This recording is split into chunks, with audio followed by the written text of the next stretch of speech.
ஊர் எல்லையில இருக்கிற ஒரு ஓட்டு வீடு அது. அந்த வீட்டுல பண்டிகை களை கட்டிக்கிட்டு இருந்துச்சு. வீட்டு வாசல்ல கலர் கலர் கோலங்கள், வீட்டோட கதவுல மாயில தோரணம், பூத்தோரணத்தோட பார்க்க ரொம்ப அழகா இருந்துச்சு. சமையலறையில சீதா மாவு பிசைஞ்சுக்கிட்டு இருந்தா, ராதா பலகாரத்தை சுட்டு எடுத்துக்கிட்டு இருந்தா. கௌரி அவசர அவசரமா வீடு முழுக்க அங்க இங்கன்னு சுத்தி வீட்டு வேலைய பாத்துக்கிட்டு இருந்தா. சீதா, அந்த எண்ணெய் கிண்ணத்தை என்கிட்ட கொடு. என்ன இது, மாவு இவ்வளவு தண்ணியா இருக்கு, இதுல தட்டி அதிரசம் போட்டா எண்ணெயை உறிஞ்சிக்காதா? என்ன சொன்னாலும் பதில் பேசாம உம்முன்னு பாத்துக்கிட்டே இரு. இல்லங்கத்த, நான் சரியாதான் கலந்துருக்கேன், இந்தாங்க எண்ணெய். ஏன் அத்தை, இந்த பண்டிகைக்கு என் புருஷனுக்கு புது பட்டுப்புடவை வாங்கி கொடுக்குறேன்னு சொன்னாரு, நீங்க என்னமோ பழைய பட்டுப்புடவையே கட்டிக்கோன்னு சொல்றீங்க, இது நியாயமா? நியாயம் அநியாயம் எல்லாம் அப்புறமா பேசிக்கலாம். உன் புருஷன் எங்கேயோ வெளியூர்ல போய் கஷ்டப்பட்டு சம்பாதிச்சு பணத்தை அனுப்பிக்கிட்டு இருக்கான். அவனுக்கு நம்ம வீட்டுல எவ்வளவு செலவாகுது, என்ன கஷ்டம் இருக்குன்னு ஏதாவது தெரியுமா? வீட்டுல ஏற்கனவே நிறைய செலவு இருக்கு. போன வருஷம் விளைச்சல் சரியா வரவே இல்லை. ஏற்கனவே ராமையாவுக்கு நிறைய கடன் வேற இருக்கு. இதுல இப்போ புது பட்டுப்புடவை எதுக்கு? மாமாவுக்கு என்னாச்சு அத்தை? நேத்து வரைக்கும் நல்லா தானே இருந்தாரு. ஆனா என்னமோ அரிசி முட்டையை வண்டியில வைக்கிறதுக்கு அவ்வளவு கஷ்டப்பட்டுக்கிட்டு இருந்தாரு. உடம்புக்கு ஏதாவது பிரச்சனையா? சீதா பதட்டமா, ஒன்னும் இல்ல ராதா, அவருக்கு ஏதோ கொஞ்சம் உடம்பு முடியல போல. நீ தீய குறை, எண்ணெய் ரொம்ப சூடா இருக்கு. ஆமா ராதா, சீதா சொன்னது உண்மைதான். ராமையாவுக்கு வயசாகுது இல்லையா, அதான் கொஞ்சம் அதிகமா கஷ்டப்படுறான் போல. சரி சரி கௌரி, நீ அறையில இருக்கிற அந்த நகைப்பெட்டியை எடுத்துக்கிட்டு வா. நாளைக்கு வரலட்சுமி விரதம் இல்லையா, அம்மனுக்கு என்னோட தங்க வளையல போடலான்னு இருக்கேன். சரிம்மா, இதை இப்பவே எடுத்துட்டு வரேன். கௌரி உள்ள போனா. அத்தை, அந்த தங்க வளையல் உங்க அம்மா உங்களுக்காக கொடுத்ததில்ல, நல்ல கனமா இருக்கும். இந்த காலத்துல அந்த மாதிரி வளையல செய்யறதுக்கு நிறைய பணம் தேவைப்படும். அன்னபூர்ணி அம்மா பெருமையா, ஆமா ராதா, அதை எங்க அம்மா என் கல்யாணத்துக்கு கொடுத்தது. 5 பவுன் இருக்கும். என் உசுரே போனாலும் சரி, அந்த வளையல மட்டும் எதுக்காகவும் நான் இழக்கவே மாட்டேன். அப்பதான் வெளியில இருந்து, வளையலுமா வளையலு, கலர் கலரான வளையலு அப்படின்னு ஒரு குரல் கேட்டுச்சு. ராதா சந்தோஷமா, அத்தை, கோபால் வந்துட்டான் போல, நான் போய் கை நிறைய வளையல் போட்டுக்கிட்டு வரேன். சரி சரி போ, ஆனா பேரம் பேசி வாங்கு, சும்மா பணத்தை வீணாக்காத. சீதா, நீயும் போமா, பண்டிகை நாளாச்சே, நீயும் கையில வளையல் போட்டுக்கோ. அதை கேட்டு சீதா, வேணாத்த, என் கையில தான் பழைய வளையல் இருக்குல்ல, இப்ப எதுக்கு புதுசு? பண்டிகை நாள் வெறும் கையோட இருக்கக்கூடாதுமா, போய் போட்டுக்கோ. சீதா ராதா 2 பேருமே வெளியில போனாங்க. கோபால் அவனுடைய வளையல் கொடிய கீழே இறக்கி பலவிதமான வளையல்களை அவங்களுக்கு காட்டிக்கிட்டு இருந்தான். வாங்கம்மா வாங்க, நான் பட்டணத்துல புதுவிதமான வளையல் இருந்துச்சு, வாங்கிட்டு வந்திருக்கேன். மண்ணு வளையலும் இருக்கு, கண்ணாடி வளையலும் இருக்கு, எது வேணும்? கோபாலு, அந்த பச்சை கலர் வளையலை காட்ட, என் புடவைக்கு மேட்சா இருக்கும். சரிங்கம்மா. சீதாம்மா, நீங்க பாருங்க, எப்பவும் வாங்குற மாதிரி மண் வளையல் வாங்காம கண்ணாடி வளையல் வாங்குங்க. அப்போ சீதா பொறுமையா, வேண்டாம் கோபாலு, எப்பவுமே கொடுக்கற மாதிரி சிகப்பு வளையல் கூட போதும். ஏம்மா இப்படி சொல்றீங்க? முந்தா நேத்து சந்தையில உங்க வீட்டுக்காரரை பார்த்தேன், ரொம்ப அசதியா இருந்தாரு. உடம்புக்கு எதனா முடியலையா என்ன? சீதா பதட்டமா, அவரு நல்லாதான் இருக்காரு கோபாலு, நீ வளையல கூட. சீதாவோட கண்ணுல இருந்த பயத்தை ராதா கவனிச்சா. ஆனா அந்த நேரத்துல தான் கௌரி சமையலறையில இருந்து பதட்டமா வெளியில ஓடி வந்தா. அவளுடைய முகம் வாடி போச்சு. அம்மா, அன்னபூர்ணம்மா. அன்னபூர்ணம்மா சமையலறையில இருந்து, என்னடி, பெட்டியை கொண்டு வந்தியா இல்லையா? கௌரி பயந்துகிட்டே, அம்மா, அந்த பெட்டியில. அன்னபூர்ணம்மா வெளியில வந்து, என்னடி, என்ன திக்கிட்டு இருக்க, என்ன ஆச்சு? பெட்டியில நீங்க வச்சிருந்த அந்த வளையல காணுமா? என்னது, வளையல காணுமா? சரியா பாத்தியா? பார்த்தேம்மா, மத்தது எல்லா நகையும் இருக்கு, ஆனா அந்த வளையல் மட்டும் இல்ல. அன்னபூர்ணி அம்மா பதட்டமா அவங்களுடைய அறைக்குள்ள போய் பார்த்தாங்க. பின்னாடியே சீதா ராதா 2 பேரும் போனாங்க. கோபாலு வாசல்ல நின்னு வேடிக்கை பார்த்துக்கிட்டு இருந்தான். அறையில அந்த பெட்டி திறந்திருந்துச்சு. அதுல அந்த தங்க வளையல் இல்ல. அன்னபூர்ணம்மா நெஞ்சு பிடிச்சுக்கிட்டு, ஐயோ ஐயோ, என் வளையல், எங்க அம்மா எனக்காக கொடுத்த வளையல், நேத்து ராத்திரி கூட நான் பார்த்தனே, காலையிலக்குள்ள எப்படி மறைஞ்சு போச்சு? அத்தை, பதட்டமாகாதீங்க, இங்கதான் எங்கேயாச்சும் இருக்கும். எப்படி இருக்கும் ராதா?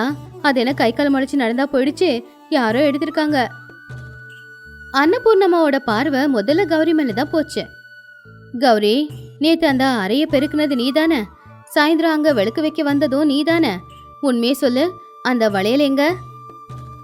கௌரி அழுதுகிட்டே, இல்லம்மா நான் பார்க்கலம்மா, உங்க காலை வேணும்னாலும் நான் பிடிக்கிறேம்மா, அந்த வளையல நான் கண்ணார பார்க்க கூட இல்ல.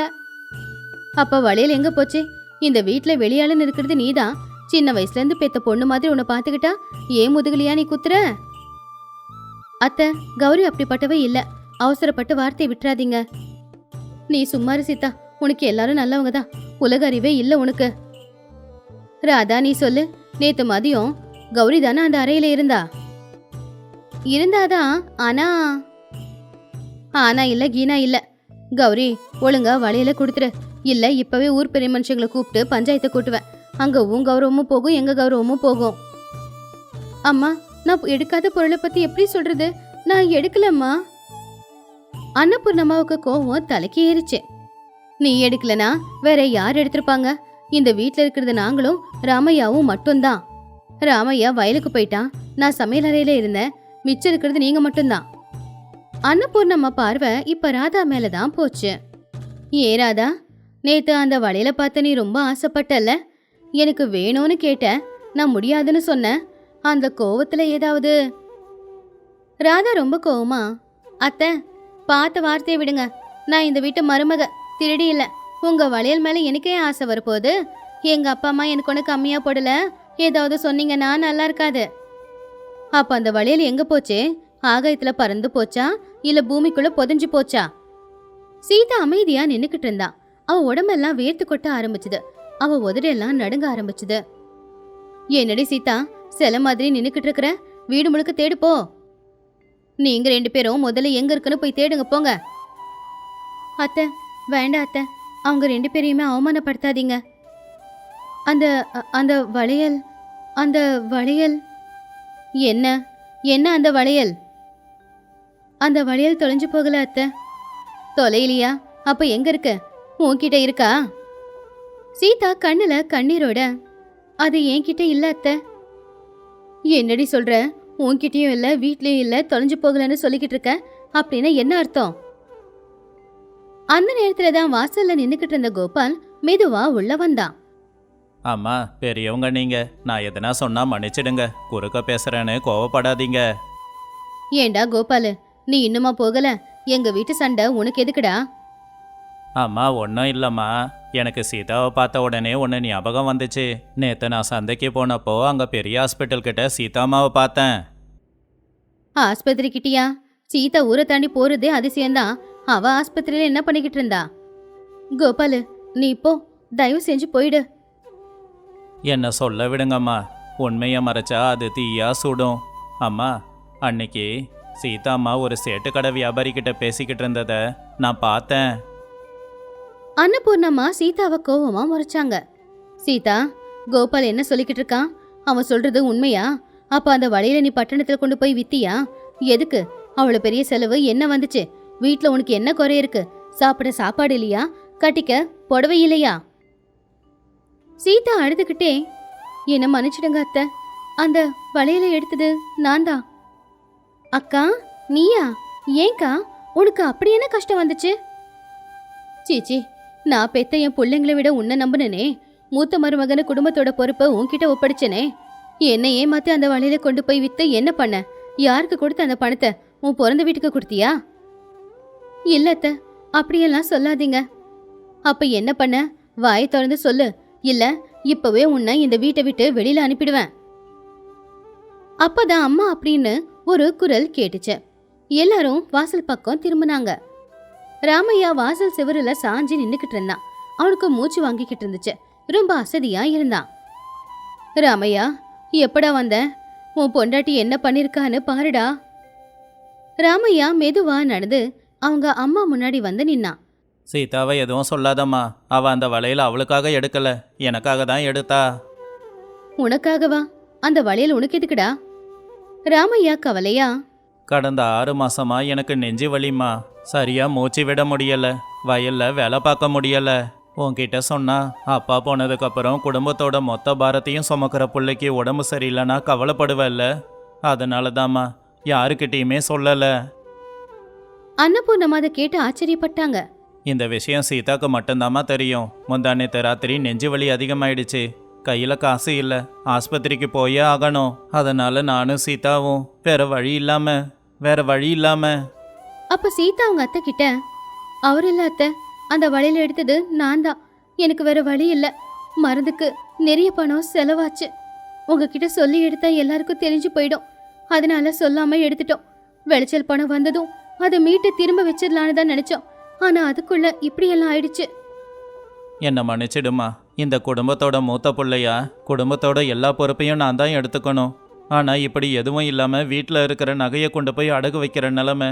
இதில் சீதா தப்பு எதுவும் இல்லைம்மா அப்படின்னு ராமையா நடந்தத சொன்னான். பைத்தியக்காரி, ஏன் இப்படி பண்ண? என் பிள்ளைய விட அந்த தங்க வளையல் எனக்கு ரொம்ப முக்கியமா போயிடுமா? வியாதினா அதை வெளியில சொல்லணும், அதை மறைச்சு வைக்க அதென்ன திருட்டுத்தனமா?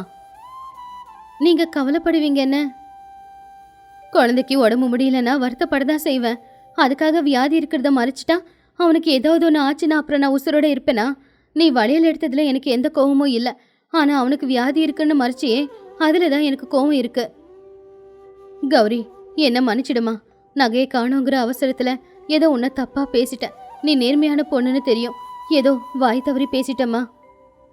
பரவாயில்லம்மா, பெத்த அம்மா மாதிரி இருக்கிற நீங்க 2 வார்த்தை சொன்னதுல எனக்கு ஒன்றும் ஆயிட போறதில்ல. உண்மை தெரிஞ்சதுல அதுவே போதும். ஏமாமா, உங்களுக்கு உடம்பு சரியில்லைன்னா வீட்டில் யார்ட்டையும் சொல்ல மாட்டீங்களா? அதை மறைச்சு வச்சு என்ன பண்ண போறீங்க? பணத்துக்கு என்ன பிரச்சனை? எங்க அப்பா கிட்ட கேட்ட எவ்வளவு வேணாலும் கொடுப்பாரு.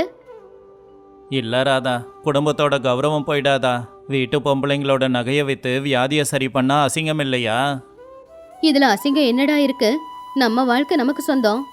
சீதா, நீ ரொம்ப கஷ்டப்பட்டிருக்க. ஆனா இனிமே இப்படி எதையுமே என்கிட்ட இருந்து மறைக்காத. அன்னபூர்ணம்மா அவங்களுடைய தங்க நெக்லஸை கொடுத்து, ராதா, இதை அந்த வட்டி கடையில கொண்டு போய் கொடுத்து அந்த வளையலை மீட்டு எடுத்துட்டு வா. அப்புறம் இவனுக்கு தேவையான மருந்து, பழம் எல்லாத்தையுமே வாங்கிட்டு வந்துரு. ஆனா அத்தை, உங்க நகை? சும்மா இரு சீதா.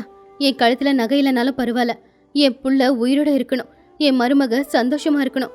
அதுவே தான் எனக்கு ரொம்ப பெரிய நகைக்கு சமம். அம்மா, நீங்கள் உண்மையிலேயே அன்னபூர்ணா தேவிதாம்மா.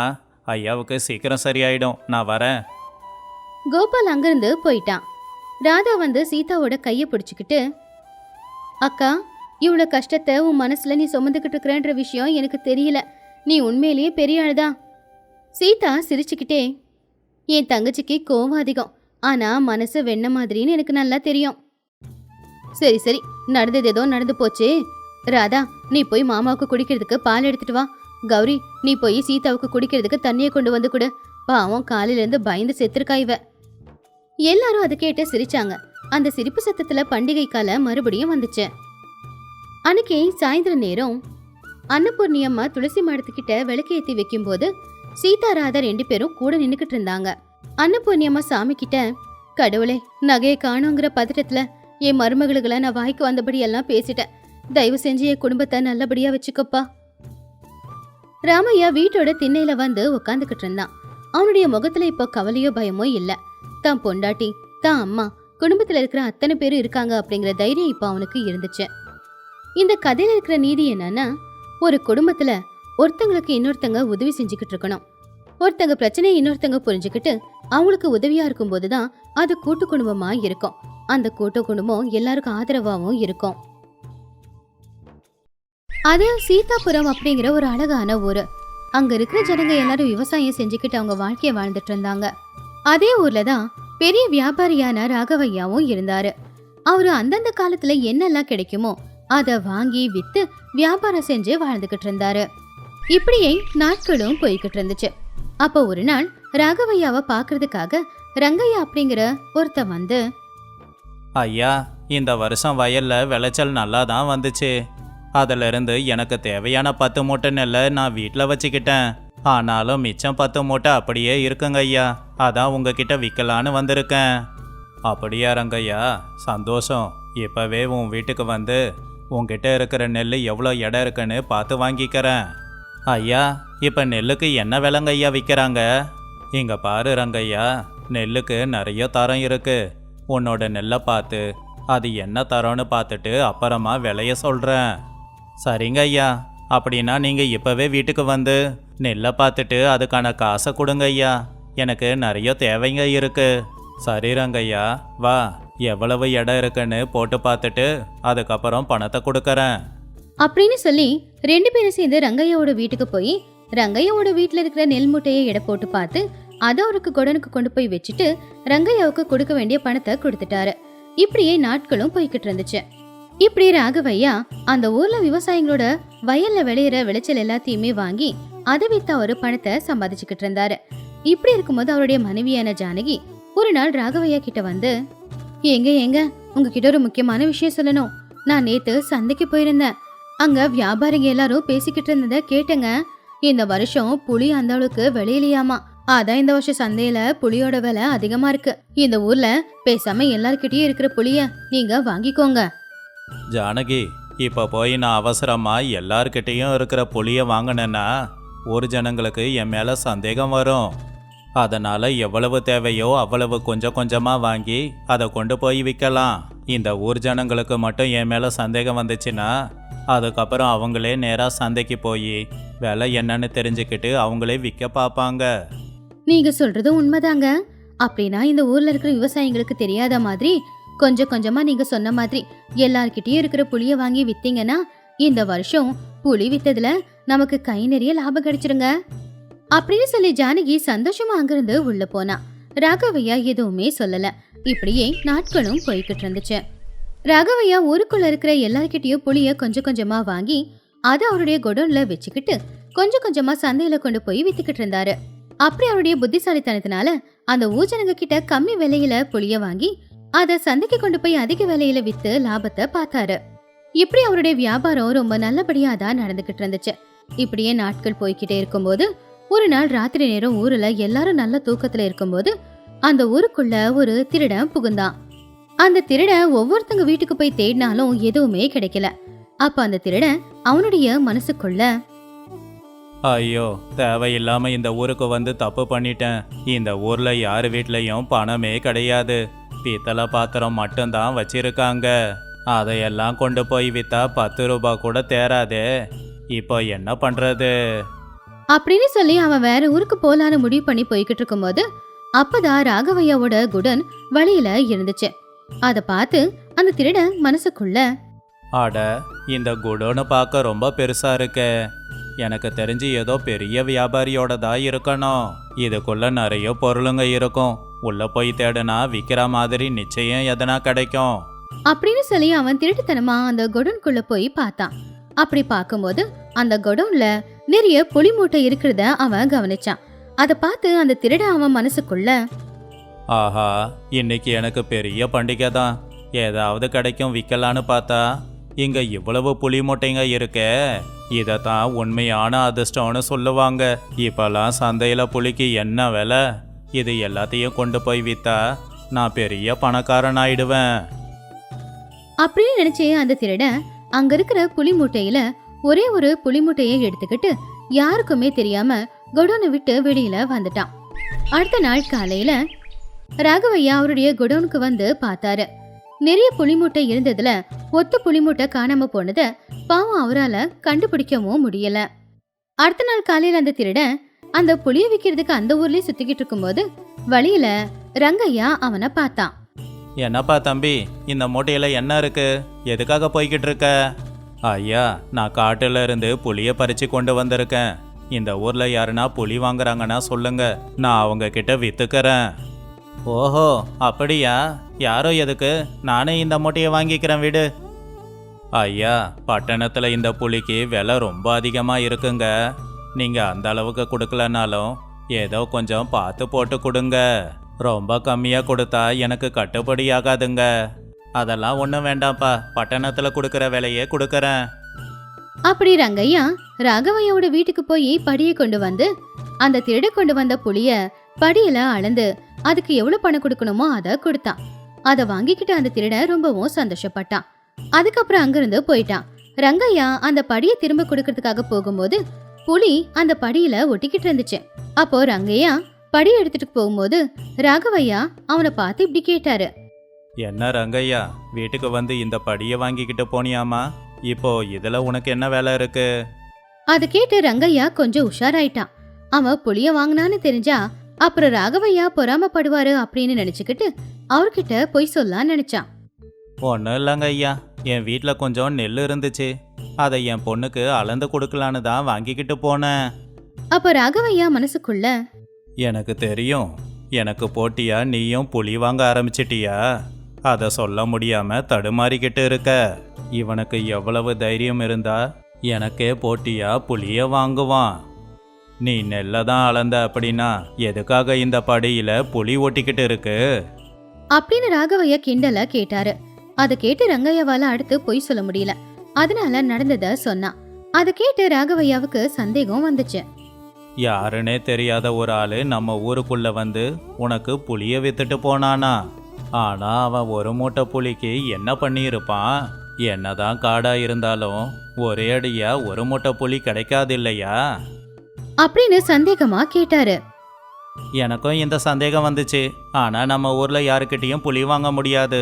ஒருத்தன் தானா வந்து புளிய கொடுக்கறேன்னு சொன்னான். புளியோட விலை அதிகம்னு எனக்கும் தெரியும். அதனால தானே ஒழிய உங்களுக்கு போட்டியா வரணுங்கிற எண்ணெல்லாம் எனக்கு இல்ல அப்படின்னு சொல்லி ரங்கையா அங்கிருந்து போயிட்டான். அதுக்கப்புறம் ராகவையாவும் வீட்டுக்கு போயிட்டாரு. நாட்களும் போச்சு. அடுத்த நாள் அந்த திருடன் மறுபடியும் ராகவையாவோட குடோனுக்கு வந்து அங்க இருக்கிற ஒரு புலி மூட்டையை திருடிக்கிட்டு வெளியில போற நேரத்துல சரியா அப்பதான் ராகவையா அங்க வந்தாரு. ராகவையோட பார்வையில அந்த திருடன் பட்டான். அப்ப ராகவையா அந்த திருடனை பார்த்து, டேய், உனக்கு எவ்வளவு தைரியம் இருந்தா என்னோட குடோன்குள்ள புகுந்து புலி மூட்டையை திருடிக்கிட்டு வந்திருப்ப? இப்பவே பஞ்சாயத்துல வச்சு உனக்கு சாட்டை அடி கொடுக்க சொல்றேன் அப்படின்னு அந்த திருடனை பிடிச்சுக்கிட்டு போய்கிட்டு இருக்கும்போது அந்த திருடன் ராகவையா கிட்ட இப்படி சொன்னான்.